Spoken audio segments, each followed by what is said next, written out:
So welcome back. This is Kevin McCain with Idaho Art Classes and Kevin McCain Studios. Today we're going to be doing a little bit of drawing. We're going to be drawing this landscape here. It's mostly going to be a sky scene, so a skyscape, if you will. And so that's what we're going to be working on. The materials that we're going to be using today I've got laid out here. We're going to be using a couple charcoal pencils. These are just Generals charcoal pencils. One is a soft pencil and the other one's a hard, or an HB and a 4B. Again, these are compressed charcoal pencils. I also have, this is vine charcoal that's in just a vine charcoal holder that clamps down on it. And this is just soft vine charcoal. So I've got a little tiny stick of that. Again, I've got some ground charcoal that I got when I was sharpening this. These are not necessary, but I have them just in case. These are the Conte of Paris Pierre Noir. Now, there's a lot of people using these. They're really a nice pencil.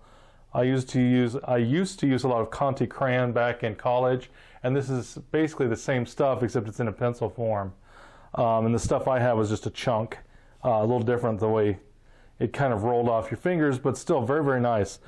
This is the 1710. This is an H, so this is the hardest that I've been able to find. Then this is right here is the Pierre Noir. That's a B. This is also a Pierre Noir, and this is a 2B. So I've got the three grades. I always have these around, and the reason why is that this is charcoal as well. The only difference between this charcoal and this charcoal is that it's mixed with a type of clay binder, and it's fired in a kiln. So these are harder than just regular charcoal, and so they can give a little bit sharper, nice, pristine sort of line when you need it. You're going to want some of the Pierre Noirs. They're the only company that I know that's making these. There might be some others out there that I'm unaware of, but they're really great stuff. So I'm going to have these just in case, not required. Sometimes I've been told that I go to excess. I want to make sure I'm very prepared, and it's better for me if I use, even if I don't use everything, at least I've got it there. So in that vein, we've also got, for blending, we've got some cloth here. This is just cotton cloth, old t-shirt if we really want to get technical. This over here is just some Kleenex that we'll use. I use Kleenex a lot. I'll kind of twist them up and make my own little stumps with it. I like that stuff. It's nice. I've also got, I think this is a 3/4 inch brush. Really cheap brush, but it's good for moving charcoal. So we're going to use this a little bit to apply some of the charcoal in the initial stages. So we've got the brush here just in case. Again, I don't know if I'll use it, but it's there. This is, now the difference between I'll just say this real quick. Vine charcoal versus the stuff in the pencils, what's the difference? Well, this is compressed charcoal. So this is actually just a stick right out of the fire, or actually it's put in a fire in a low oxygen environment and you get charcoal. And so this is like the stuff you grab out of the fire and draw with. And if you ever use that, it gets really dark, but if you sneeze, it's gone. It doesn't have as much staying power. Well, the compressed charcoal is this stuff put under hundreds of pounds per square inch, and they come up with a much denser charcoal. This stuff, if you make a mark with it, doesn't wipe away so easily. So it has more staying power. This I usually use for sketching. This I use for most of the shading. We've got a couple extra things here. This is called a gum eraser. It's the oldest type of eraser. Mostly, back in the day when architects did all their stuff, they'd use these a lot because if you can't get it out with a gum eraser, it's most likely it's not coming off. It's the hardest of all the erasers, or the most abrasive, I should say. Maybe not the hardest. This is just a pink pearl. Again, it's a true rubber eraser, just like this guy. And the reason we use this guy is because it's again, it's very abrasive. It takes off a lot of material very quickly. So we also have this, which is a plastic eraser. The plastic eraser is a little softer as it erases, so I'm going to want to use that probably. This is another plastic eraser. It's just in a pen form. Sometimes those are convenient. Again, I may or may not use it. And these are just a little bundle of stumps. Again, I may or may not use these. It just depends. Basically, I'll use them in smaller areas, and there are sort of some very definite small areas to these clouds. So there's a good chance I'll be using these. If I was doing something a little bigger, like a face or something, I might use this in a tear duct or something like that, but corner of the mouth. But otherwise, I wouldn't be using them. But for this, I'll probably use, maybe a small and a medium, perhaps a large, but we'll see. So I've got them here just in case. I also have a kneaded eraser. This is good for, with a kneaded eraser, you can pounce it and pull stuff up that way. So just in case it's needed, it will be here. So I'm going to move this over here for now and move these guys out of the way, and let's get started. Let's talk about what we're drawing. So we're going to be drawing this cloudscape. This is really about a sky or a sky scene. We've drawn stuff with skies, but on this one we're going to focus in on just the clouds. So I've got this little photograph here. It's unfortunately the printer kind of blotched it up, so that's okay. I can use my imagination and fill in the blanks. But for those that are taking the class, again, I'll send you the image. If you want to just try to follow along with this, I'll have a link where you could, download this or see a version of it, and then be able to use it in case you wanted to follow along. Little crumb right there. So this is, again, it's going to be a sky scene. And so we're going to take out the telephone poles. We're going to ignore that. We're really going to be, dropping everything out. We're even going to do this very, very, very basic, just to show that, yes, there are hills. Yes, there's this darker foreground. Again, it's really about the sky. Now, when we do with the sky, we still have to deal with foreground, and middle ground and background. And we have to use our artistic prerogative, as people might say. So we usually want more contrast in the foreground and a little less contrast in the middle ground, and the most contrast in the background. Now, the light is actually in the background and not the foreground. So we have the foreground is in shadow, these clouds are in shadow, but I'm going to try to bump some of the contrast up in the foreground, and then we're going to soften some of the contrast in the background, because again, if I'm trying to create depth, we want, first we're thinking about foreground, middle ground, and background. This, being some of the, the background, so to speak. And we're going to want this contrast here and this contrast here, not a little brighter than this jump here and greater than this jump here. And I don't have to change a lot, but if I'm not careful, if there's more contrast here and less contrast here, they'll start to reverse. Now, sometimes people will say, well, yeah, but you want your focal point to have the most contrast. And that's true to a certain point. It just depends on how much you want to break the rules of depth. If I'm not careful, this will flatten out and this will jump forward. And if I'm someone who's really, now if I'm a poster artist, I may not care. But if I am an artist that's really trying to create, like if I'm a tonalist or I'm someone that really is trying to create that depth, we're going to have to knock some of this contrast here down a bit, blow out the darks just a bit, and even the tops of the hills. We don't want this hilltop to that cloud to be the brightest point. If it is, like let's say I made this too bright, there's this dark of the hill, and then there's this cloud that's in halftone or middle value. And it's not near as bright as up here. If I made this as bright as this jump is here, this will pop forward. We don't want it to pop forward. We want it to sink back. So we're gonna be changing this even as we're drawing. And again, really good photographers like Ansel Adams, and I'm trying to think of some other photographers, but they're not, Stieglitz and some others. They would do this. They'd go in there, and just like painters or draftsmen or drawing folk, they'd be like, okay, we're gonna you do your stuff in the darkroom, but they would dodge and burn and burnish and do all these different things to heighten contrast and soften contrast and do all these things to create more depth. Okay, so even photographers would do stuff like that, and sometimes people don't realize that. And again, many of the best photographers, for those that where it looks like they could walk into it like it's a painting, many of those guys actually were very accomplished draftsmen in drawing and painting and these other things. So let's go ahead and get in on this. We're going to have some fun, and we're going to start off with the drawing. Now, the drawing, we want to be very, very, what's the word I'm looking for? Loose, very generalized. We don't care about the exactness. What we do care about is where the chunks start and stop. So if I've got a chunk that starts and stops in a little different place, I do want to be aware of that. But whether or not we got a nudge or a bump here or there, not near as important. So again, with something like this, simplicity is so much better than too much information.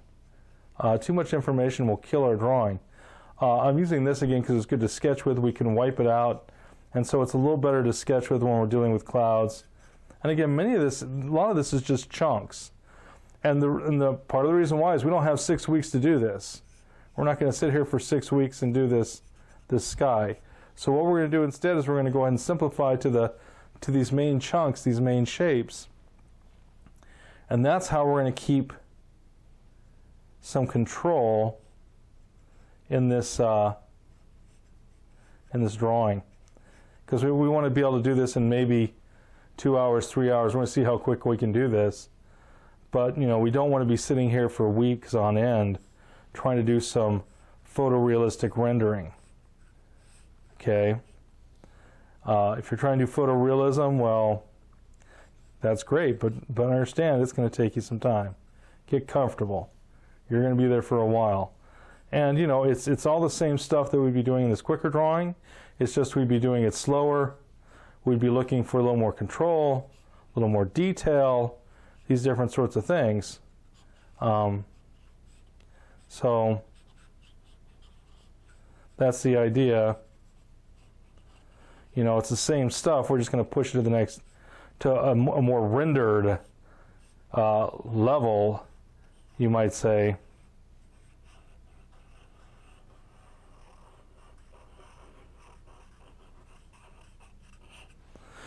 And again, we're trying to be very, very quick and very simple with this.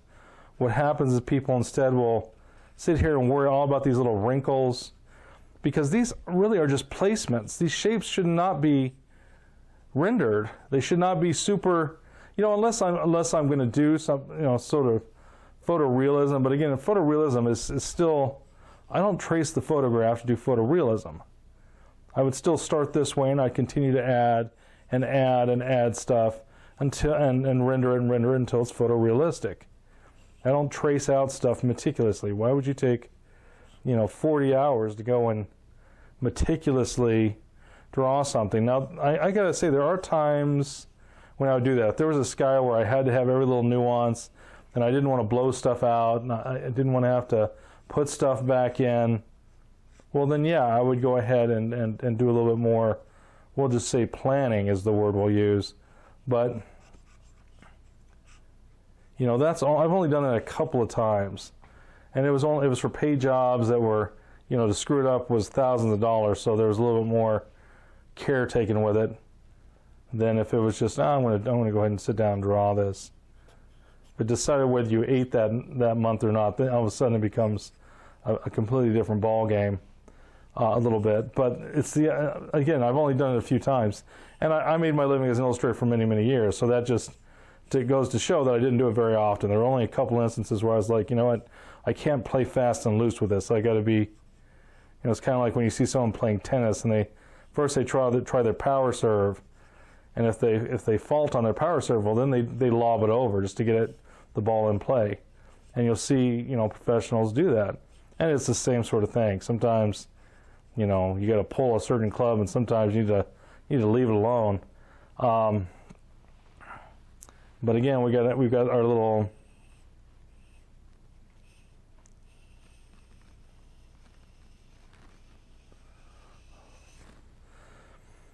this is our little mountain line. Then we've got this little thing back here with trees and stuff. And again, this can stay pretty fluid because, these little trees are symbols. We're not doing, again, a portrait. If we're doing a portrait of this, you'd settle yourself in for about 40 hours worth of drawing. If we're doing some tight rendered, or if we're doing photorealism or something. Again, a photorealistic picture of this thing, if you want to do it well, could take you 40 to 100 hours. And again, that's not the point. But we'd still be going through the same motions. It's just that we would be doing it in a much more careful way. We'd also be doing it, with, what's the word I want to use? But anyways, we'd just be taking more time to render the forms. We wouldn't be, we're playing a little faster and a little looser, but by the time we get done, we'll still have something that's going to feel like this sky, even though it won't be photorealistic. Some people might, it should be enough that people would stop for a minute and go, wait a minute, is that a photograph? Because we are going to focus in on the value relationships. We are going to focus in on the shape relationships. So that's the biggest thing that gives the effect of realism. If you ever want to check, have some fun, pull up some of the post-impressionist artists and then drop out the value. I think you'll be shocked at how realistic Manet's paintings and Cassat's paintings and Degas' paintings look when you drop out the color, because they're very, very aware of the value relationships and the shape relationships. And then they were playing color games. And so we're going to do some of the same sort of stuff. We're going to start putting in some of the stuff, and we're going to start, we're just focusing on value and basic shapes. If we can get the basic shapes, it'll be fine. If we do lots of little tiny, belabored little shapes, I said this was a soft, but it looks like it's a medium. So forgive the some of that scraping. That's just what these things do. But see if we can get a brush in here a little bit. I like the brush has a nice mark to it, and it doesn't squeak sometimes either. So sometimes it's just you'll change a tool just to keep your sanity. So again, I've got some of this charcoal that, as I was sharpening that, the way you sharpen those the vine charcoal and willow charcoal, the only difference between the two is one's from the branches of a willow tree and one's from the branches of a grapevine. There's some slight differences in the term which one stays darker and which one wipes out more, but they're fairly subtle. For most people could use them interchangeably and not really see a big difference between the two, and there's not. It's fairly subtle. People that really get into charcoal, that's main medium, and they've just rendered for thousands of hours over their training and stuff. They'll really they'll know it backwards and forwards many times just because they've used it so much. Some people will use the nitrum or nitrum.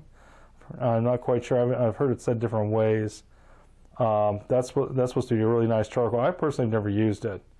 I use charcoal and I use it to sketch with, and but I don't do a whole lot of really what you might call finished drawings that I spent 30 or 40 hours on. I don't use charcoal like that anymore. I did when I was in college. I'd work on drawings for 30, 40 hours and spend quite a bit of time on them, but in charcoal. But these days, many times my drawings, even my charcoal drawings, are they're maps for then going in and becoming paintings. I don't think I've done a very finished charcoal drawing that I've entered in shows or put in galleries probably for 20 years, as far as that goes. It's just not a medium.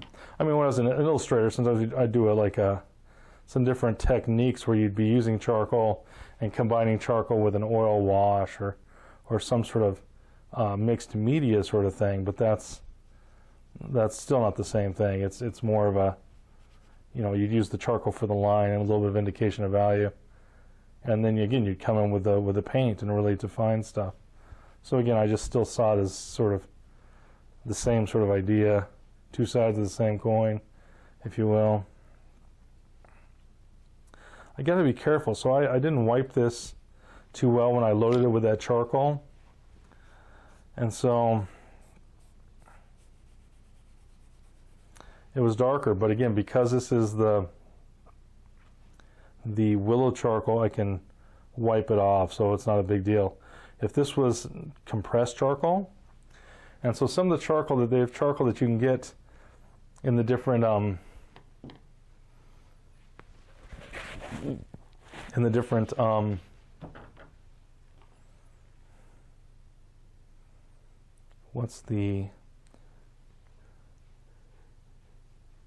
in the stores and things, and you can buy powdered charcoal, and many times that's it can be compressed charcoal, so you got to be careful, because I've only bought this stuff once. I usually just save from my when I sharpen the charcoal myself, so I've always got some powdered charcoal around the studio. But you'll want to check it, because if this was compressed charcoal, this would not be able to be worked as much. And so you really, if you're doing this sort of stuff where you're trying to put some value in and establish some values quickly, and the reason why I'm doing this is because this brush is bigger than any of my charcoal pencils, so I can cover more area much more quickly. Some people would load this into a paper towel or a Kleenex or something like that, again, to cover more area much more efficiently, much more quickly. And that's what we're trying to do through here a little bit, is just get some tone down here. Now again, we do have some backlit clouds and this sort of thing that we're going to be working with, dealing with, however you want to think about it. And so again, we're going to need some darks, and we're probably going to mean it's probably going to mean we're going to need some, perhaps some bigger art supplies. By that I mean I may grab a little larger chunk of charcoal. I may, use a couple of things to cover more area, again, much more quickly. As you draw, you always want to be aware of how to save time. Some people might, have cut like a paper mask to tone everything, but keep the paper super white. Now I'm going to try to do this without cutting a mask. You cut a piece of paper and tack it down with a little rubber cement so that it would protect that area. And you just get a razor blade, kind of look at it and kind of draw, with that razor blade really quick, cut a little piece out and tack it down. And then you could come back in and work with it. Pardon me, tack it down, put in the value, then take the little paper mask off, because it's not meant to be permanent. It's not a collage, it's just meant to be there to protect your whites. Some people might try to employ maskoid. I would discourage that for charcoal, because it pulls up anything that's around it, and it's hard to control. It's easier to cut a mask, and it's usually quicker. And again, with a mask, you're just tacking it down. You can even tack it down with some rolled over masking tape or something. You just need it there long enough, and you just need to protect the paper from your pencil going into that area. So it can be very, very rudimentary. You don't have to, it doesn't have to be some, something that you got out Maskoid and spent 2 hours masking everything off. That would be, that may not be saving time. So again, as you're working on this, you're going to start looking for ways to again save some time as you're working. So let's see, I probably need a little bit darker. So I'm going to grab, because that just wasn't dark enough, let me grab this one. I'm going to use a wrist swing to keep it, I don't care if I break out my lines a little bit. I'm going to use a wrist swing to keep it, or cover more area much more quickly. Now again, with charcoal, the way, I work with charcoal, the way I think charcoal works the best is through layering. And I like working directly with the same stuff. If it's a charcoal drawing, I like working with charcoal. If it's a graphite drawing, well, it's going to be with graphite. Some people try to mix it up. They'll try, I'm going to put some light graphite in here and then but it can't be any darker than this because then my charcoal won't stick, and they'll do this and that. And that's fine for those people that want to try stuff like that to mix your media. But I find that too many times, the simpler way is the better, and you fight stuff a little less. And so, I don't really mix it up that sort of a way. Like, if I'm going to mix a media, there's going to be some serious stuff going on. I mean, I'll do some washes of charcoal, and then, spatter in some watercolor, and maybe throw some inks on it, and, then maybe use some colored marker or, whatever, and then maybe go over into it with Prismacolor. I'm not afraid of mixing stuff up, but I'm saying if I'm doing something that's mostly just charcoal, it's going to be charcoal. If I'm doing something that's graphite, it's pretty much going to be graphite. If I'm going to mix media, well, then all bets are off. It's just bring it on. We're going to do it. We're going to do this thing. We're doing this, as well as we can, and have a good time. So this is going to be a charcoal drawing. There's sometimes you'll see things. I've seen them on YouTube where if you're not really careful, it doesn't look as good in real life as what it might look like when you're seeing it done on YouTube, and people are like, "Oh yeah, isn't that great?"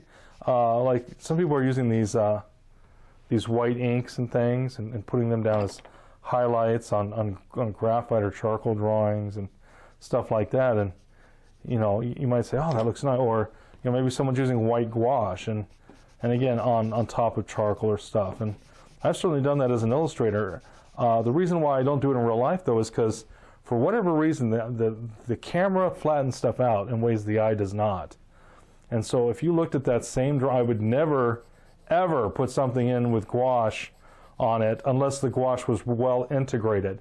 In other words, there was a lot of gouache work on it, so it looked like it was supposed to be in there. If you're not careful in real life, if someone's got a charcoal drawing, they start putting little dots of gouache on there, they start to look like correction marks, or like the person couldn't do it, because there's not enough for it to say, yes, we're changing the game. It just looks like, oh, I couldn't get it white enough, I lost the whites, and this is my gouache to bring the lights back in. And so you want to be careful of that. Same thing with watercolor. If you have everything as transparent watercolor and you throw a bunch of white into your watercolor in just a couple places, they look like correction marks. They don't look like you're trying to work with opaque watercolor. But if you went in there all over the place with opaque watercolor and integrated it, well, then it wouldn't be a problem whatsoever. So I was saying what got me started on this was I was talking about you got to be careful because there's some things that, again, the look good on camera.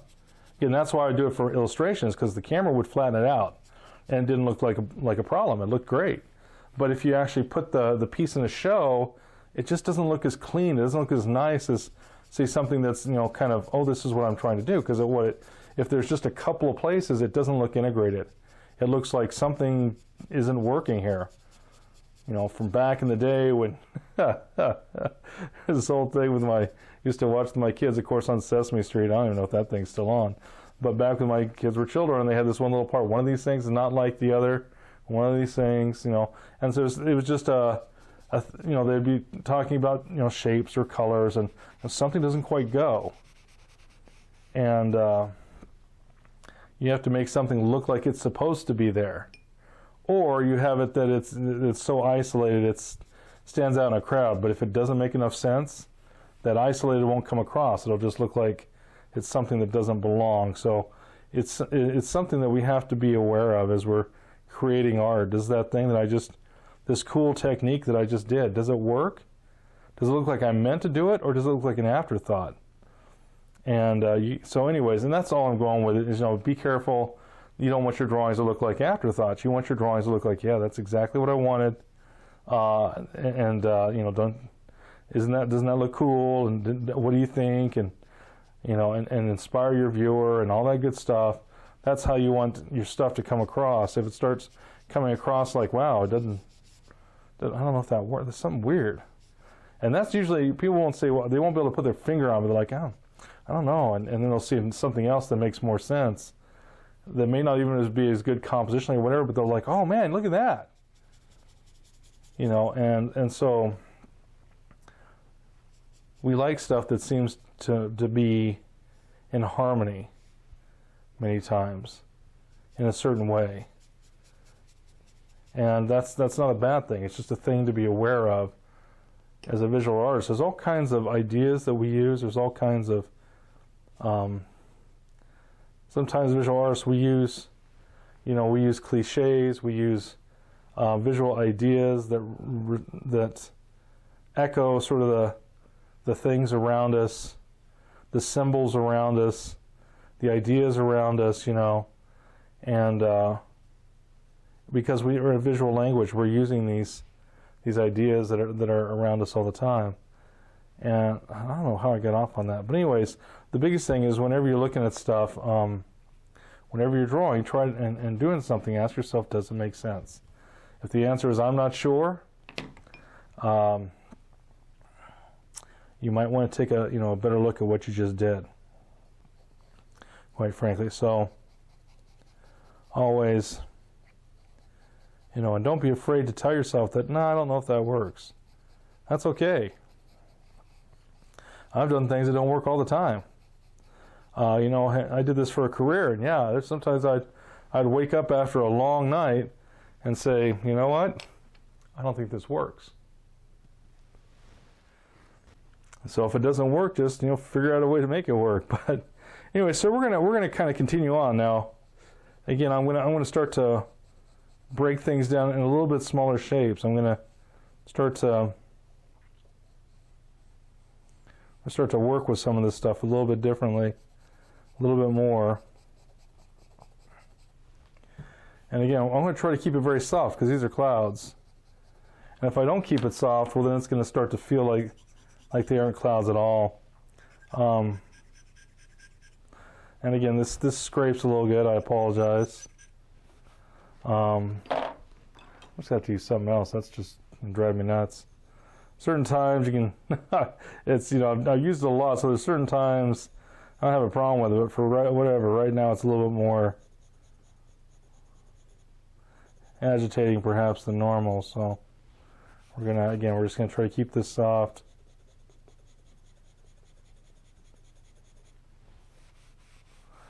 As we're drawing. I almost said painting. Some people, when they do really tonal stuff with charcoal, I've heard people in the past, yeah, these are charcoal paintings, and I always chuckle at that because I know why they're doing it. There's some people that, for some reason, if the word painting isn't in, after the image that they're looking at, they don't think it's worth that much because only paintings are worth stuff. Drawings, of course, which has always been strange to me that people might think that. But so sometimes I've seen people try to add value to their work by changing the name, and I've always bristled a little bit at that. I'm like, man, the work is there. Why should you have to try to, why? Who decided that the drawing and painting, that one is more elegant than the other, that one is, worth more than the other? I don't know where these strange ideas come from or how they get started, though I have my suspicion. And it's usually not from the artist, but usually from the person selling the art. But anyways, that doesn't matter. Because of that, you'll get strange trends that happen. I've heard that there's a trend that pastels are harder to move, and there was a while back, when I first started my career, that it didn't really matter as much, and some people even, in fact, because pastel was kind of a novelty, that some people really gravitated towards it because of the fact there were so few people doing pastel and these different things. But I guess even in the arts, there's always going to be an ebb and flow, and there's always going to be stuff that people do and say, and perceptions change and all that sort of stuff. Who knows? But we're just going ahead and just settling into this, trying to get a little bit more out of it.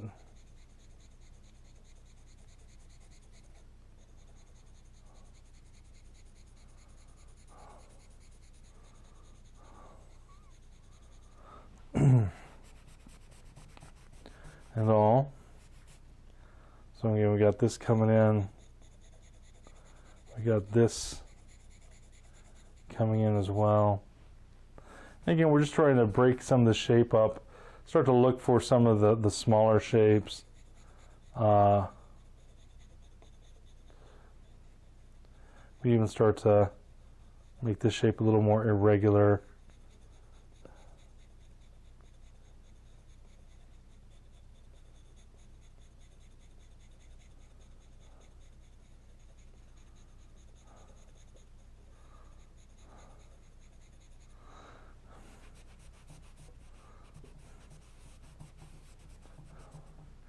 I don't really have, again, I don't want to get too far, I don't want to get too much into just this one part.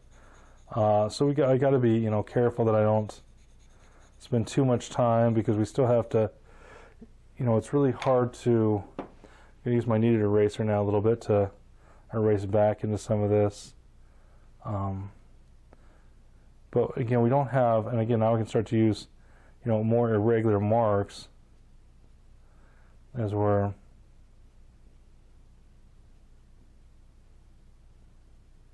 getting into this.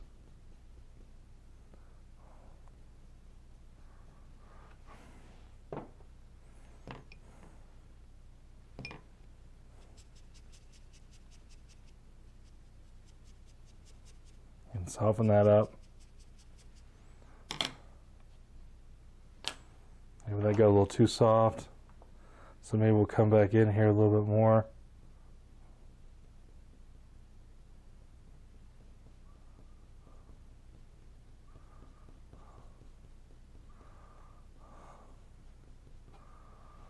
About like that.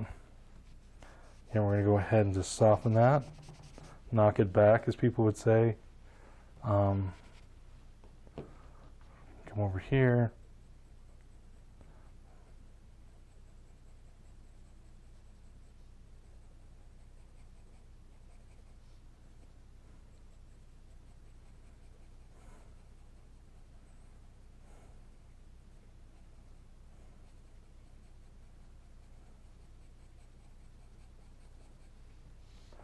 Like so. I'm going to bring a stump in here. We're going to see how this blends. I'm using the side of the stump, and I'm only stroking it on the downstroke. I'm not going up and down, because otherwise you'll start to get little dots at the end of your line. If you go stroke, stroke, stroke, where you stop, it'll leave little dots. Whereas if you just do one stroke, if you make it just on the downstroke, you won't get that happening.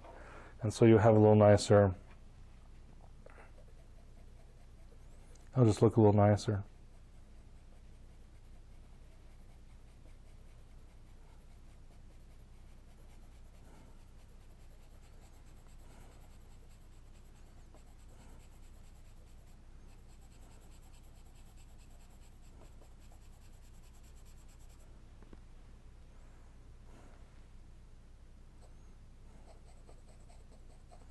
I need enough of this information here so that I can go on. So now I'm actually using, I grabbed a pencil. I don't remember if that's a medium. I think I'm going to come in here with a soft, because I want a little bit darker darks. So again, if you want some really rich darks, grab a soft pencil. That will always, again, give you some really nice rich darks.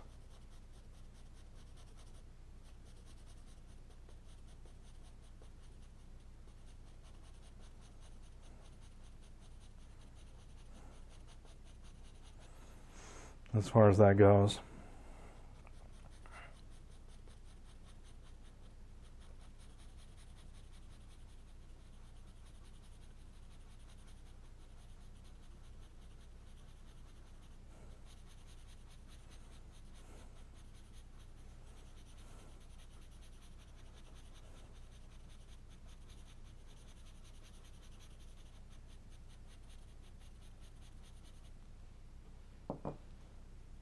And again, we're just going to go ahead and focus in on what we're doing. I know that, so this is real time, and I know that, you might have to watch this in pieces. For people that are just watching, this obviously is going to, become like watching paint dry, as the old joke goes, this real time. But I really want to, for those people that can brave through it and actually, watch this, there's a lot to be learned about how I'm, starting the process and continuing the process, and what I'm doing as I'm in the process of making this sky. And when you're a beginning artist, that whole thing, getting your strategy down, as I like to tell my students, you're trying to think of what's the next step, and what's the next 2 steps, and what are the next 3 steps. And that's one of the hardest things as a beginning artist, is to know, because it's just all so new. And so what we're going to do is we're going to do this in a very, develop this as if I was, I hadn't been drawing and painting for 20 years. I'm going to make this process very, very, how I would approach it, to keep it simple. And the truth be told, this is the way I work a lot of times. So this is the process that works for me, and it's not uncommon. Most artists kind of use this method in this basic structure. In fact, they do it for painting and drawing, and what that is you'll start with your biggest shapes, your basic shapes.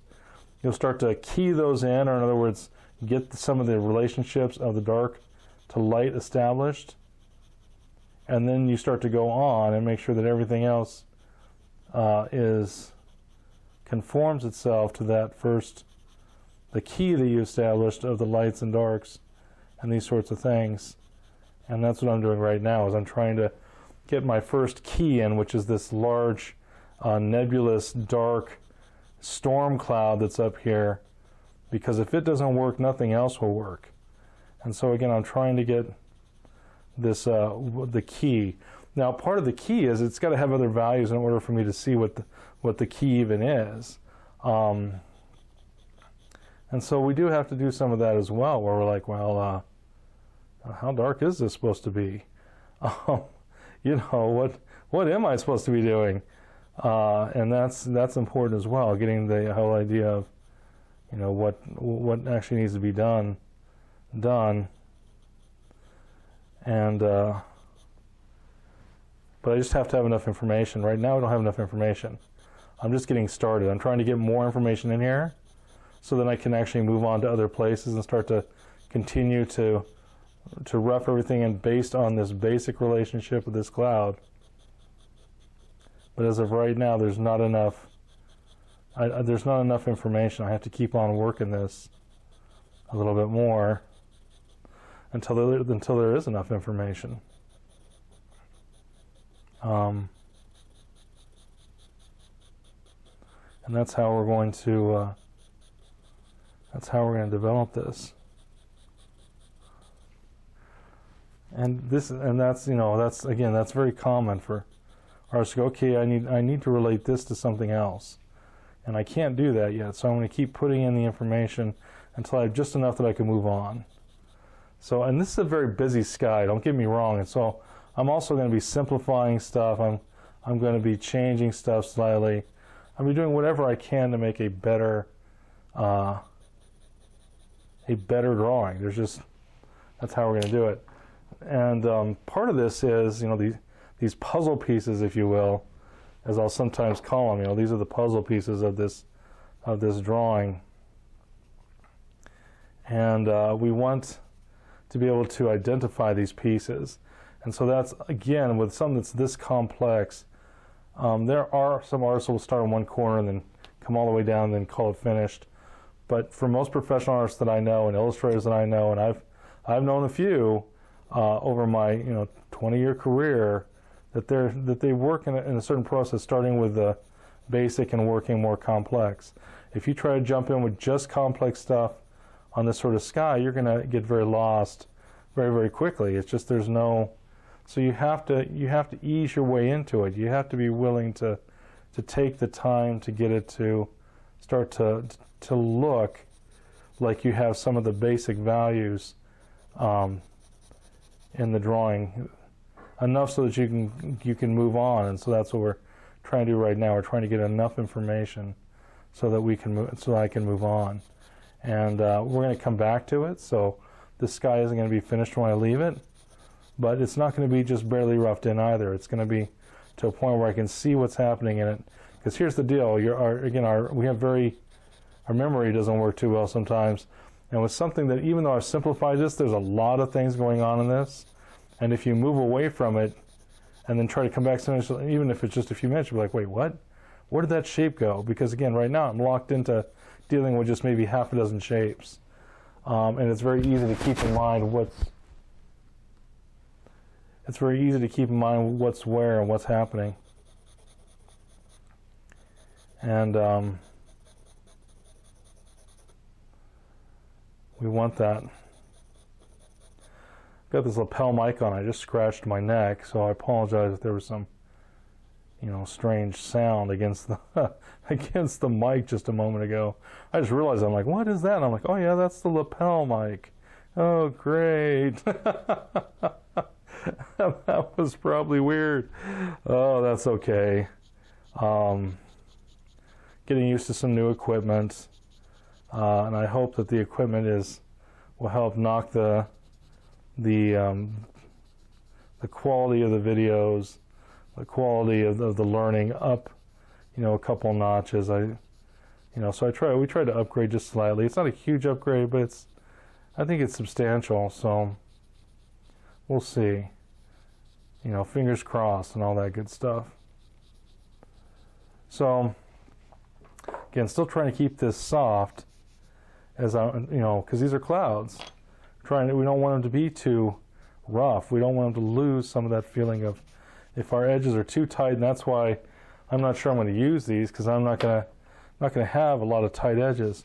And there's sometimes, again, we'll soften them even more, make them look even more soft. So again, sometimes if you're not careful with rendering and photorealism, there's a tendency, especially in the beginning, though there's some people that can learn to control it in a way where they're like, okay, that's fine. They're going really, really tight. But if you're not careful, if everything is also rendered, over-rendered, you can start to get a very strange feel to your drawing. And what I mean by that is, if you can have a person's hair where if you over-render it too much, it starts to feel like a Brillo pad, like you'd pull back a bloody stump if you tried to touch somebody's hair, and all of a sudden their skin looks like alligator skin, and it starts to look like an ad for a before picture in a skin moisturizing commercial. And usually that's not what you want. You don't want it to look like, I've seen some faces where everything was so rendered the skin looked like stucco. Again, it would sand your fingers off to try to touch that person's face. And to me, I don't get excited by that. I mean, I think sometimes people have a mistaken idea that hyper-realism, as they call it, is something new. It's not.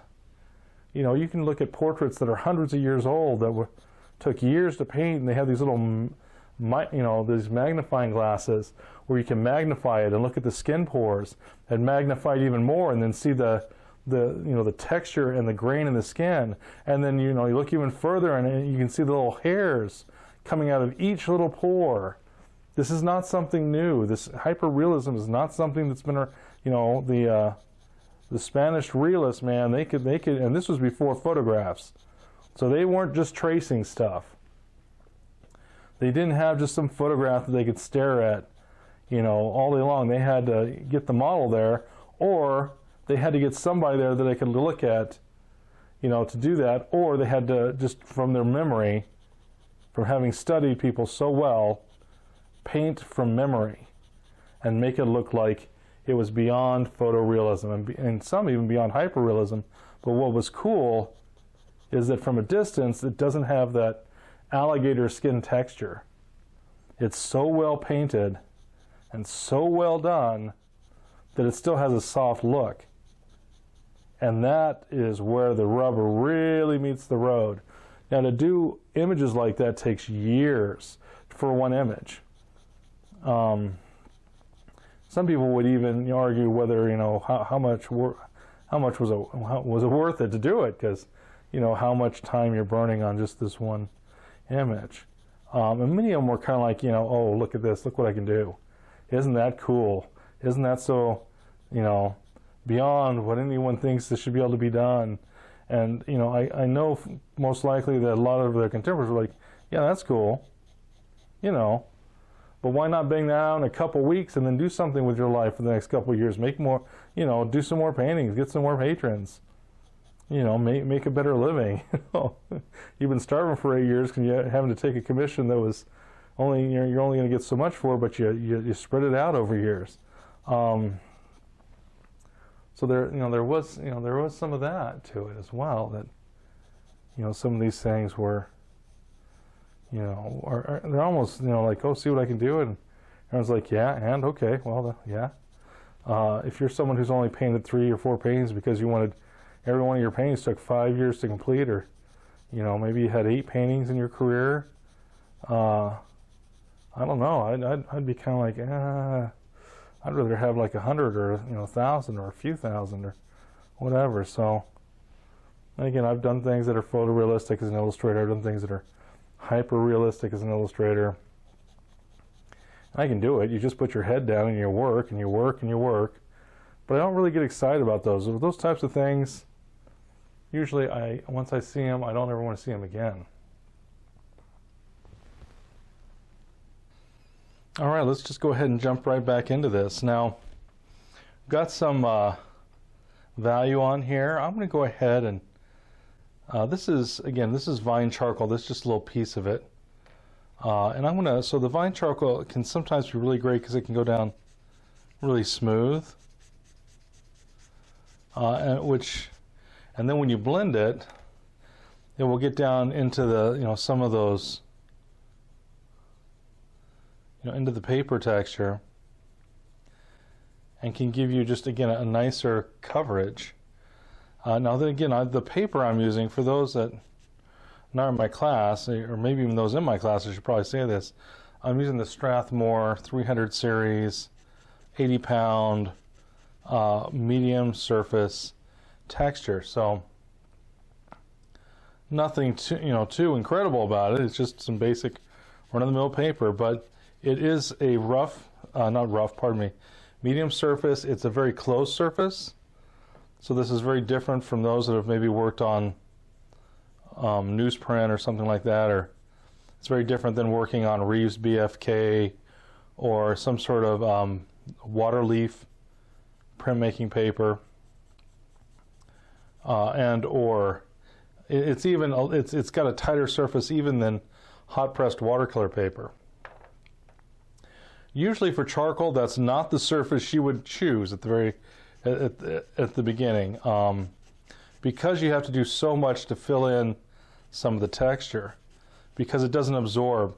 The papers that absorb a little bit of the material, you can get this velvety blacks, very rich blacks, which are nice. You usually want that in charcoal.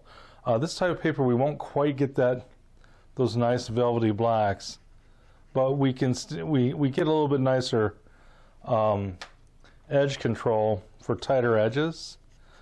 But this is this is a cloud. Again, we could say, because well, it's a cloud, we don't need as tight edges, and that's true.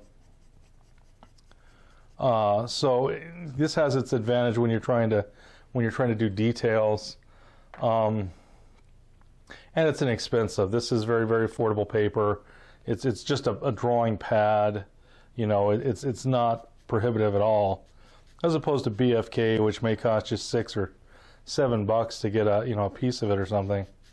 And that I probably wouldn't. This for a sky like this, I probably would use BFK, because again, it absorbs the charcoal just a little bit, gets deeper into the fibers. So when you get deeper in the fibers with any material, it gets darker, and so it's easier to get rich velvet darks.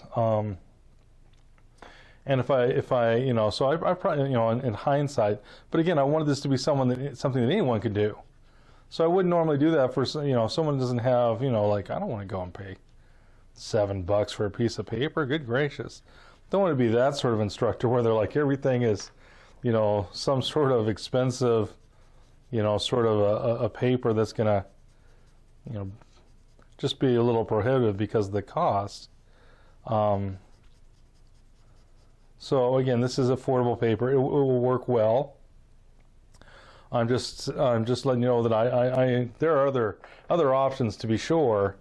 And if I wasn't, if I was doing this for a show or something, or a client, or putting in a gallery or something like that, I'd be using a little different material. But that's okay. We can still get this to, we can build up, charcoal is the best. Charcoal really gets really beautiful the more you build it up, the more you work into it, the more you go over it and over and over again. That's where the beauty of charcoal is. It's something it's a very different animal from graphite. With graphite, you're a little, you do want to build up graphite too, but you're also a little bit lighter touch. If you're not careful, if you wipe the paper too hard, or use too abrasive of an eraser or something, you're going to destroy the texture, and there's no getting it back. That's over. Game over. It's history, and you might have to start the drawing once again. Whereas with charcoal, it's much more forgiving, and in fact, charcoal in the beginning, I tell people this all the time. It's kind of like cleaning the garage. You know that it's going to get worse before it ever gets better. It's going to get pretty ugly. And charcoal is the same thing. You just have to, I tell people, work your plan. Don't get frustrated. Just if it looks like it needs to be darker, put some more down. If it looks like it's not uniform enough, put some charcoal and smear it around, and keep doing it in layers until it starts. It will eventually do what you want to do. It really will. It's really a great material. Once you get used to that, it's just the nature of the beast. And so once you know that that's what you're dealing with, it's not as big a deal. So that's what you want to do, is you want to be able to go, yeah, no big deal. And that, of course, some of this familiarity is just going to come from working with this stuff. But that's just the name of the game, is patience. And that's probably one of the hardest things to do, is just be patient with some strange drawing material. Worst thing you can do is like get under your skin, and next thing you know, you're brooding about it, or you can't, whatever.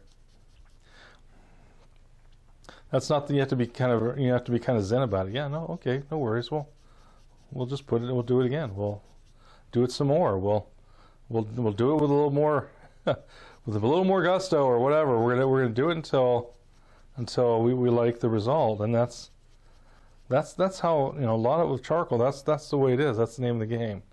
Just be patient with it. And sometimes that's easier said than done, but once you get used to it, you're like, okay, yeah, all right, well, that's the nature of the beast. Okay.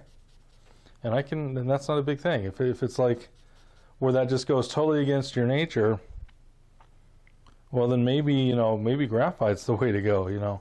If I was going to do this in graphite, though, I can guarantee you right now it'd take me twice as much time. Graphite, again, there are ways to shortcut graphite, but it's usually going to take longer, even with shortcuts, because there's shortcuts with charcoal too. But it's usually going to take you longer.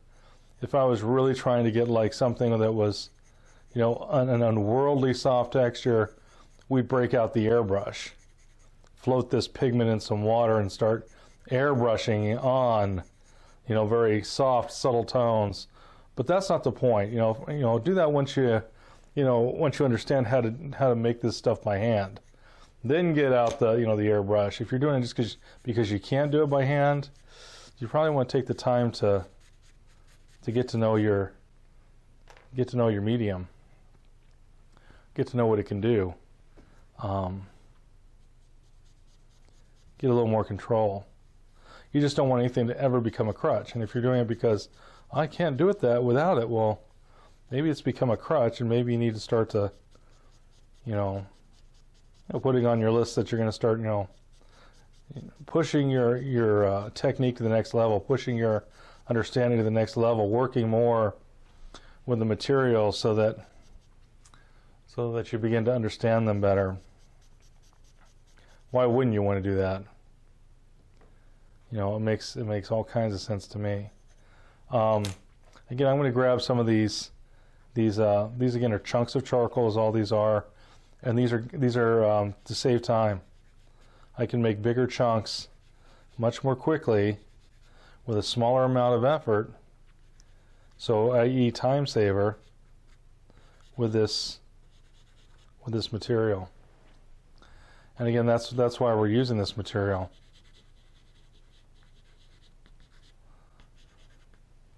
Is because of that.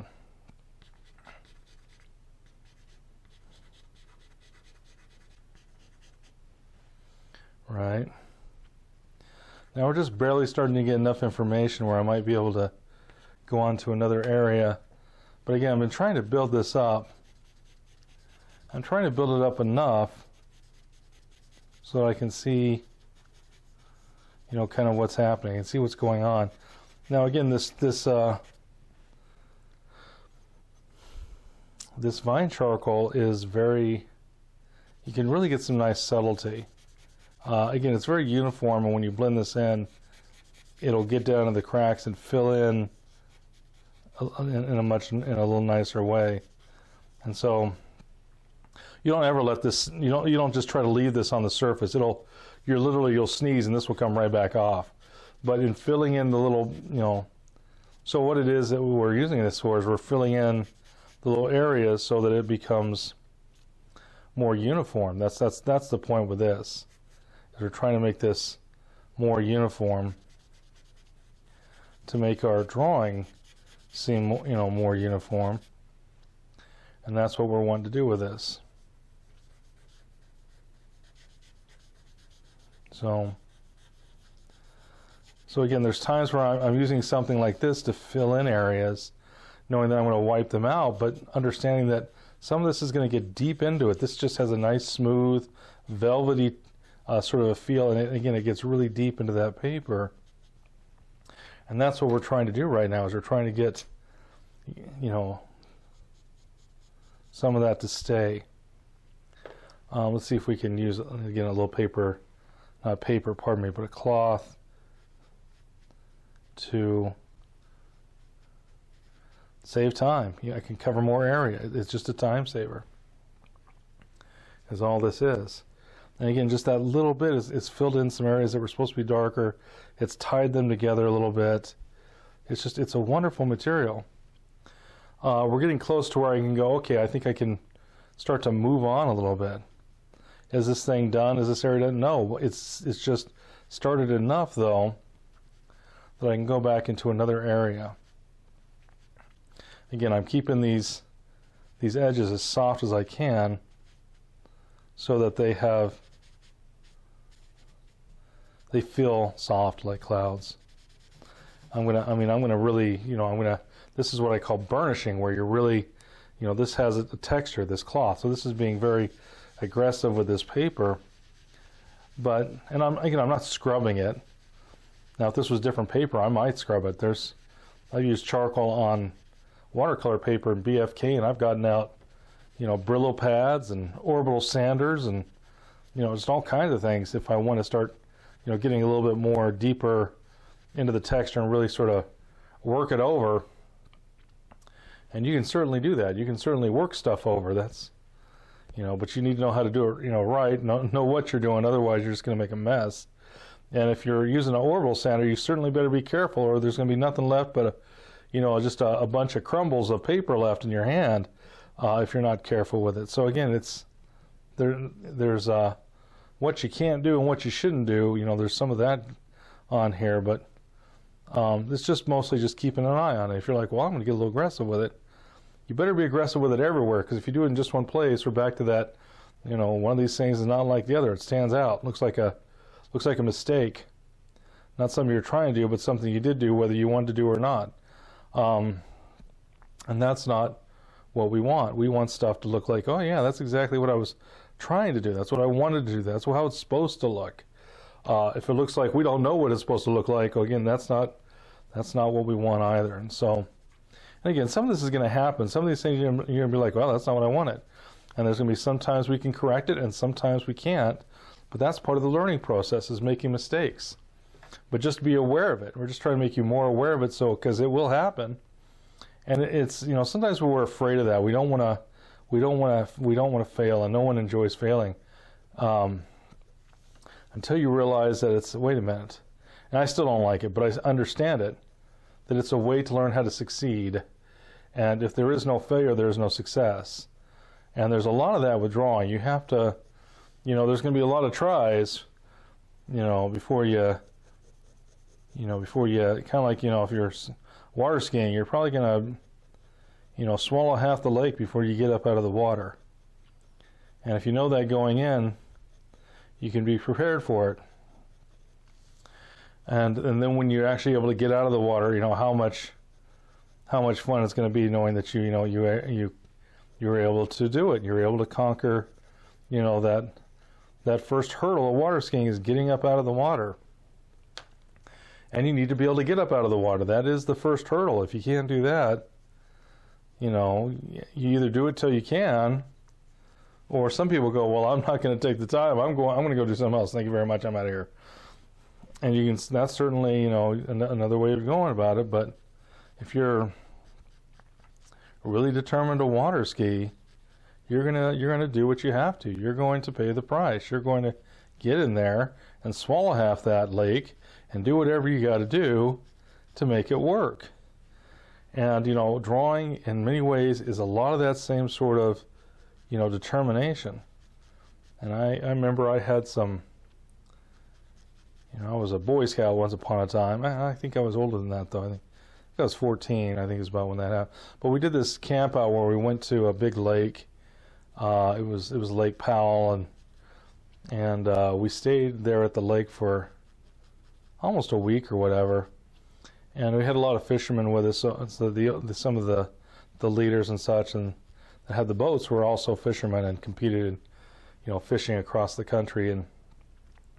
And so they would go fishing, and we were, you know, a lot of the things that the boys were doing were, you know, was like, you know, water skiing, and I had not been able to, you know, I had not been able to get up yet on the water. And they, you know, said, all right, it's your turn, Kevin. And I said, all right. And they put this life jacket on me or what have you. And I jumped out of the boat, put the skis on, and tried to get up out of the water. And I bit it really hard. You know, I did what I normally did. I bit it really hard. And I'm like, all right, I'm coming in. They're like, oh, no, you're not. And I'm like, wait, what? And they're like, yeah, you're not coming back into this boat till you can get up out of that water, you know, and water ski. And this was, of course, after they'd had all kinds of fun telling us these stories about these catfish that were 6 feet long. And so you had like little fish that were nipping at your toes, and it just had your imagination going just crazy. But lo and behold, I was able to finally get up and, you know, and do a little water skiing, and it was all they could do to get me back in the boat. You know, I was having fun. I'd actually surmounted that hurdle, and it was now fun that I could, you know, get up and ski around and cross the wake, and just really basic stuff. But man, it was fantastic. It was so exciting. It was exhilarating. And it was exciting because, you know, it was wonderful because I'd wanted to do it for so long and hadn't been able to do it, and here I was doing it, and it was just a whole lot of fun. And, you know, in spite of the fact that at the moment they threw me out of that boat and said, look, you're not coming back, let's just say the gratitude isn't quite the feeling I was having. You know, and I was probably mumbling some serious stuff under my breath with these people, but, you know, the fact that you know, they're just like, look, let's go ahead and get you out of here now. That sometimes people can hear a story like that, like, wow, those guys are mean. And it wasn't that they were mean, and they weren't mean people, but they also understood, look, you know, you need to give this a try. You shouldn't stop because, you know, you haven't gotten there yet. You need to keep trying. And they also knew, look, you can do it. It'll happen. You know, if I would had some trait that it would have made it, you know, you know, like I couldn't keep my balance, or I had an inner ear problem or something like that, well, they wouldn't have done that. They wouldn't have, you know, just thrown me out there to the, you know, That's not what it was about. It was about just, hey, this is a learning lesson, and you're going to learn you can do it, and you can, and they knew it, and they'd been there because they had to do the same thing, and it was just part of the process. Well, now, we're in this drawing class, and I've been there. I was a young artist once, wanting to learn how to draw, and had to make the mistakes. I had to keep at it, and sometimes I needed, a person to, to slap me on the back and tell me how well I was doing, and to let me know it could happen for me. Because again, it sometimes, when it can be very challenging. Sometimes it can seem overwhelming. Sometimes you wonder, hey, why did I want to do this again? Whose idea was this? And everyone's going to have those moments. But if you keep at it, I guarantee you, just like me popping out of that lake and being able to water ski, you'll be able to, you will be able to draw. Just keep at it. Keep practicing. Don't let anything get in your way. If you want it bad enough, don't let anything get in your way. There's a wonderful person I know here locally that doesn't let anything challenge him. He's, he draws and paints and does all this sort of stuff, and he has many challenges. He has no mobility in his limbs, so he draws and paints with a paintbrush between his teeth, and the movement that he has in his jaw, and that's how he does it, and it's fantastic. I mean, talk about, inspiration, that someone is that determined that they're not going to let anything get in their way. They're not going to let any sort of, issue keep them from creating. And that is just amazing to me, because that's the kind of stuff that, I don't have to, I don't have that sort of a challenge. And, I'm not sure what would happen if I did have that sort of a challenge. But this person does have that challenge, and they're like, by goodness, I'm doing what I want to do. And, that's wonderful. That is just amazing to me. That's so inspirational.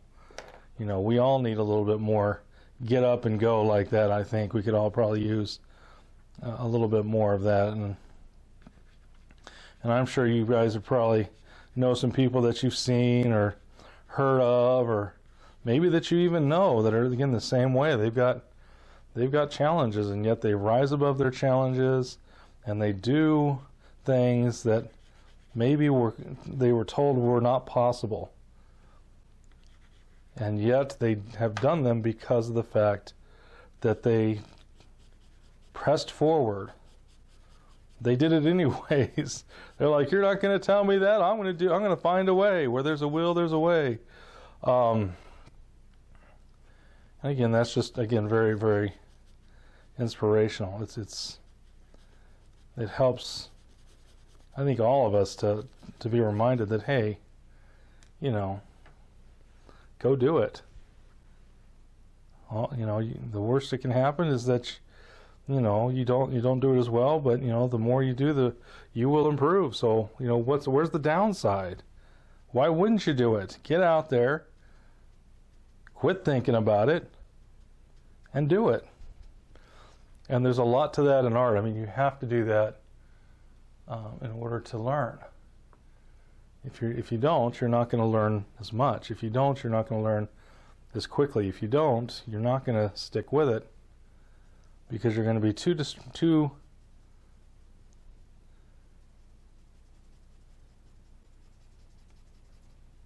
what's the word I'm looking for? Discouraged to continue on. That's the word I'm looking for. Don't be discouraged. Tell discouragement to get out of your way and step aside, because you're going to mow him over if he doesn't. And so, keep drawing, keep working at it. I'm pulling for you. I'm cheering for you. I'm there going, yeah, do it. Do it. Give it your best shot. That's all you can do.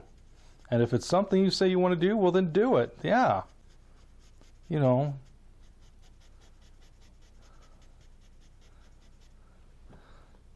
And the more you do, the better you'll be.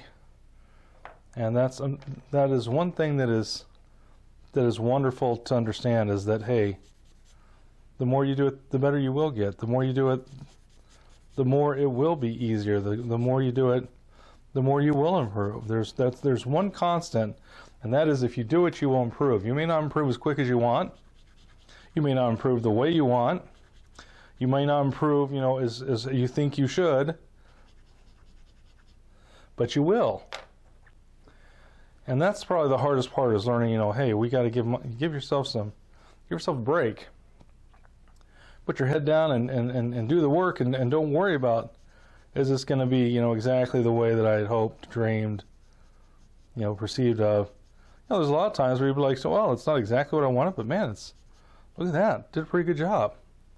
Yeah, hold on to those moments, Be your best, your own advocate. Be your sometimes we need a cheerleader. Sometimes we need someone to say, yeah, well done. Keep up the good work. Everybody needs that. I got to believe. I mean, maybe not, but I know I certainly do. I know sometimes I've got a wonderful wife and companion, and I'll ask her to come in and look at something, and she'll look at me and she'll go, well, what do you need? Do you need a critique, or do you need your cheerleader? Do you need someone to inspire you and cheer you on, to say, hey, you're doing a good job? And most times I'll say, I want a critique. But every once in a while you'll have one of those days and I'll be like, nope, I need my cheerleader. Get out, let's hear the best cheer. What do you got?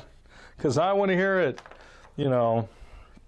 Everyone's got that. Everyone needs someone pulling for them. And I'm pulling for you guys. I'm just keep on keeping on. That's what we want to do. So I'm jumping through a lot of material here. I've got these charcoal pieces. Some of them are medium, some of them are soft. I'm just basically grabbing them and putting it down and ask myself, does it need to get darker? And then I'm jumping over here. Okay, here's some of this. This is the willow charcoal. No, actually, this is very thin vine charcoal. I can feel the ridges, like a vine. You can feel the ridges in the material, because it's an actual vine. But I'm just jumping between those. Again, the compressed charcoal gives me a little bit darker darks, and then the willow charcoal fills in some of the gaps in the paper and gives you a little more richness. So that's how I've been able to start to get this sky to get a little darker. It's got a little more richness because of that vine charcoal that I'm using. And again, I'm just going over this and over this and over this. Now, if I use a stump, the stump will soften this and it'll make it darker. If I use a cloth, many times it'll be a little bit lighter, because the cloth actually wipes away stuff. You can use that like a soft eraser to get really soft tones. But try to remember that if I use this stump, it's going to be a little darker. The moment I wipe at it, it's going to go a little lighter. So again, even these the different materials that I'm using are going to give me different looks, just depending on what I'm reaching for. So that's important to keep that in mind.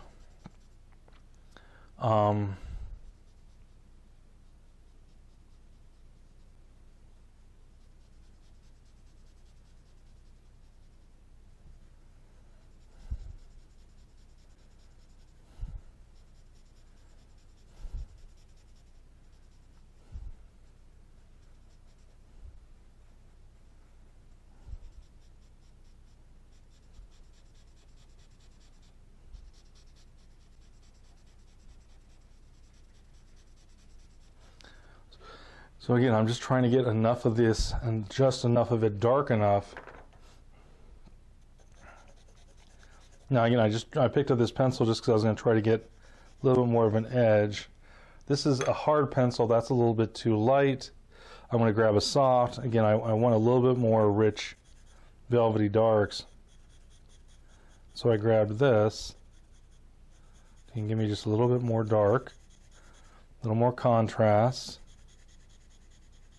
as far as this goes.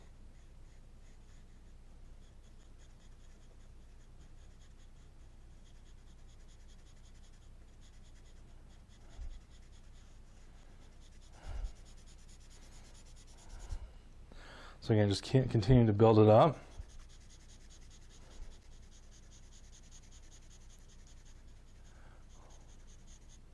I'm going to go ahead and get some vine charcoal.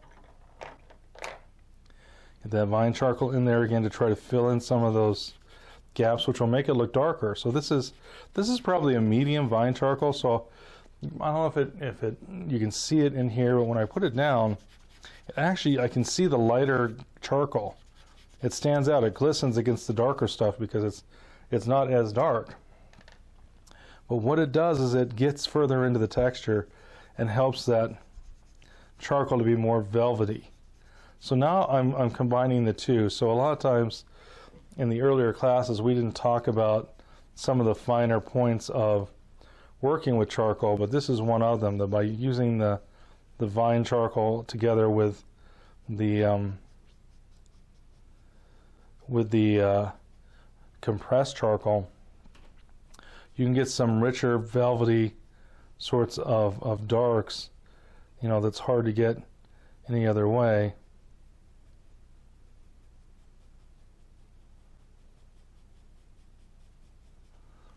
And again, we're probably going on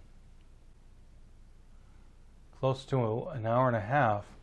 We're just going to keep on with this. All right, so again, we're just going to keep on working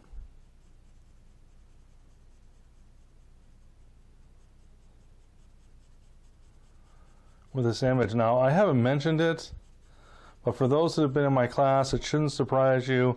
I'm keeping my eye, one eye closed. I'm keeping one eye very, very soft. That helps you see values in a much better, more sophisticated way. So we are using those techniques we've talked about in class to help us so we can see better values, better tones, better relationships.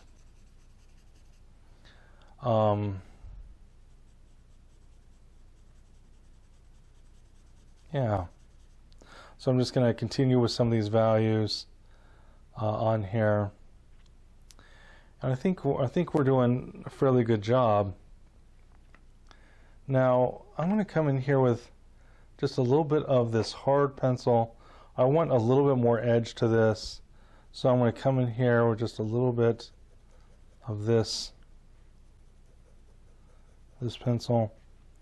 Now, one thing that you'll have with this harder paper that you don't get with the softer paper is sometimes, like there was a line where I'm working right now, there was actually, that's a cut in the paper.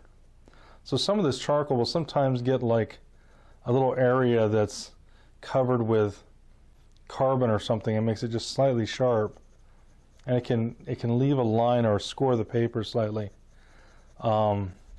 That's actually going to go away because I can work with that, but that'll happen. So be on the lookout for it when you're drawing. You know, so you might lighten up on your your tool a little bit as you're working, so you don't get some of that scoring that's happening. So again, I just have just enough going on in here where I can kind of see what's happening now in the sky, just a bit. I think we're going to have enough where I can continue on, because again, I've got to rough in all this other part of the sky. Haven't even started that, and so let's see. We're going to go ahead and try to do some of that right now. So I'm going to come in here. Maybe I'm going to use some of this. Again, this is nice and velvety, which I really like. So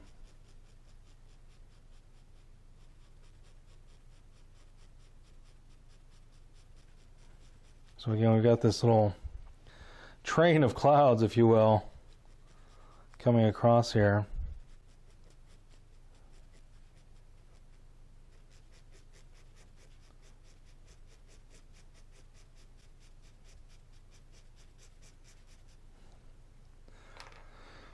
And again, that's going to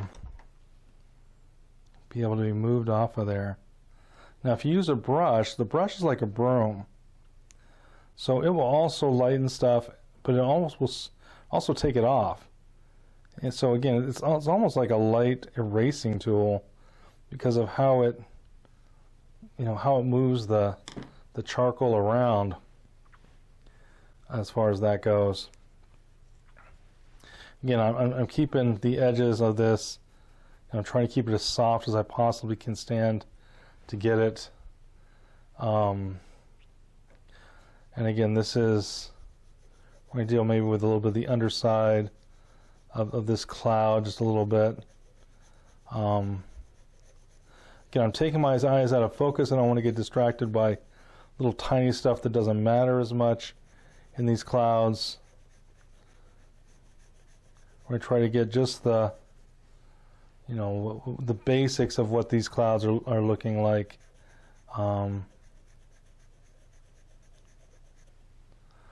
As we're dealing with them. Trying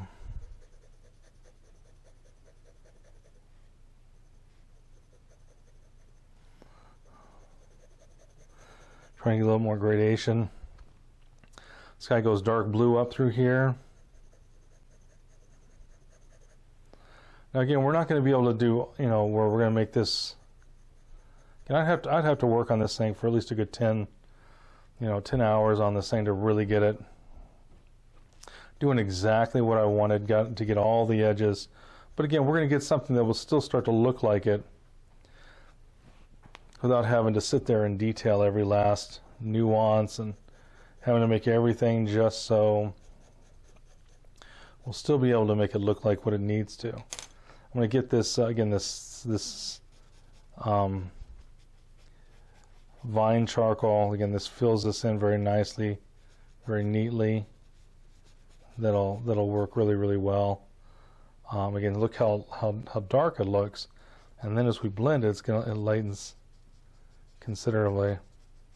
And again, it can be really great to get, so there's some edges where it starts to soften more, and there's a little bit of randomness to it. Is all I'm trying to say, and that randomness is really kind of nice. It adds to the look of, the randomness of the clouds. And again, I'm using irregular strokes. I'm trying to break up the stroke. I'm trying to make, even as I'm blending it, to be a little bit more irregular, so it looks more organic, as people say. Yeah, it's organic, and that I don't mean organic like it's sold at, some special superstore, that only works in certain sort of whatevers. That's not the organic we're talking about, but that it has an irregular shape that feels, kind of like an amoeba. An amoeba is a irregular, sort of a shape. It's mostly, they're rounded and things like that. If you look at like roses and stuff, they tuck in and out, they're rounded, and they bend and they fold, and they look, as people say, organic, meaning that they look alive. The things that are alive, they bend, they twist, they turn, and the more that your clouds twist and turn and have some of those same attributes, the more that your clouds will start to look organic. So I'm going to use this again, this vine charcoal again. It's really great, and I think I'm gonna, because I want this to be this cloud here, and we don't want it to be too dark. It's not supposed to be dark as this at all. So I'm probably going to wipe it with my cloth, because the cloth will take more of it off than if I used the stump. So just by understanding the materials, you're going to get a little better drawing. What I mean by that, again, the cloth will wipe a lot of this away, whereas the stump will actually put it back into the, again, I'm going over this with just the stump, just to show you that stump would be a little darker. And there's a couple places where it does need to be darker, so I can use the stump over the top of this vine charcoal to give me just a little bit more of a, some darker areas, to have it feel a little bit more like the sky, the clouds, all this good stuff. We want some of this. You want it to have that happen. It's all just about shapes. It's all just about values. There's no secret to it. It's just getting better and better and better at being able to,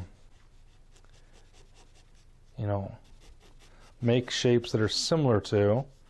This really isn't the exact same by far. This is actually more of this is a caricature of this sky. And again, that's all we have. Caricature is not a bad thing. Sometimes people think caricature is like you're bad-mouthing it or something. It's like, no. You know, caricature is where you take the basic essence of something and you're trying to exaggerate it. In this case, we're exaggerating, but in some areas we're playing it down. We're softening it. And again, character just means that you're not being faithful to it. You are redesigning or changing it in some way that makes it different in ways than it actually is, but sometimes it's more easily recognizable. So again, sometimes people will, you know, they'll do these caricatures, and the caricatures even look more than, you know, the good ones. There's some caricatures you're like, I don't know who that is, and they need to like put a sign next to them just so you know, oh, they're trying to draw so and so.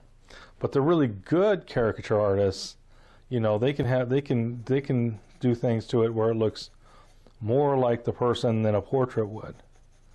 They're exaggerating the things that are the essence of that person, and therefore it looks better than and looks more recognizable, and you know, all these different things than the actual person would with a formal portrait, or even a photo, you know, or a photograph or something like that. Sometimes, I don't know if you ever met someone where you look at their photograph, you're like, man, they don't take a good photograph. That doesn't even look like him, and yet it's a photograph. And again, you could have a really good caricature artist that could come in there and draw me, like, oh yeah, that's so and so, or paint them or whatever. Yeah, that's so and so. I know exactly who that is, and it's because again, the caricature artist takes what's there and throws out anything but the essentials. And we're doing very much the same thing. We're trying to keep the essentials and get rid of any of the non-essential stuff happening in this sky, because it's just about the essential stuff. It's not about the non-essential stuff. So again, we're just continuing to get some of these gradations in here. You know, we got bits of the sky that we just got enough we're starting to look sky-like. It's not the exact sky, but it's certainly starting to look somewhat like a sky of some sort. Maybe not this sky, but somebody's sky. Some sky over a town somewhere. And that's all right. We were like, you know what? This is just supposed to be reminiscent. We might go, okay, yeah, that looks like a sky I've seen. Again, we don't have the time to be doing a portrait of this thing. We just don't have that kind of time. All right. So again, we're going to go ahead and soften this up a bit.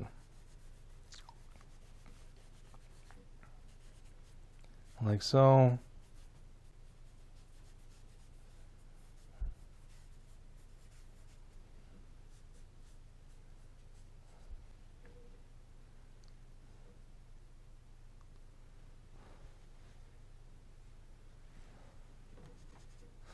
This again, I need to lighten this area because the blue sky should be lighter than that, and this is not lighter, so I'm gonna, you know, wipe some of it off. Then we come in here with this pencil. I'm gonna try to darken some of it up too. We're gonna come over here and make sure of the two that the cloud's edge, this dark cloud edge, is darker than the blue sky behind it.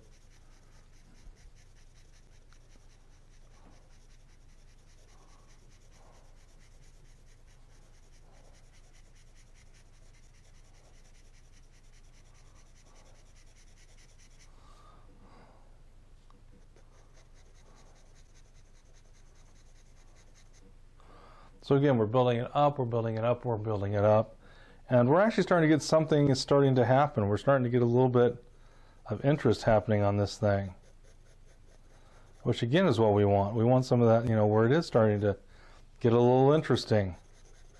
And we've got something that's again starting to get a little interesting, and that's again what we want on this.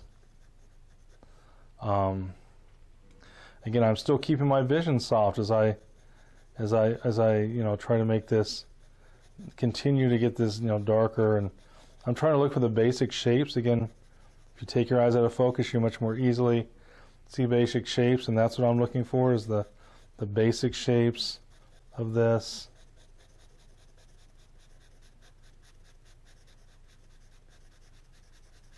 As it goes up, it gets even darker, so forth and so on, all that good stuff.